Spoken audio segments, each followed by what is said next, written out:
Hey everybody, Tom Sparks with Sparks Media Group. In this video we're going to unbox the screen protector for the Insta360 GO 3 and the GO 3S.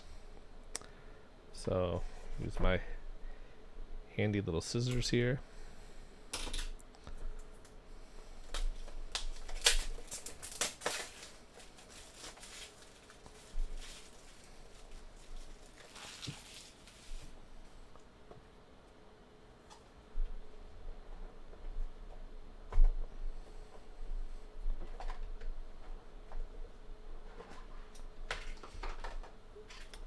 And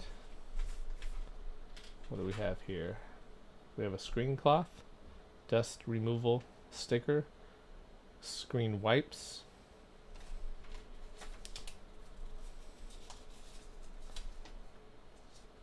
it says how to do the installation,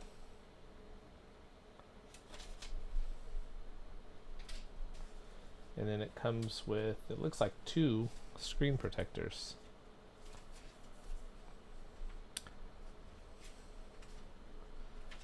So pretty straightforward. It's just like installing a screen protector on, any type of cell phone. Oh, this is a film removal stick. That's what they call it. Or you can use your fingernails. But yeah, that's that. I'll make a video on how to put this on later. Thanks for watching.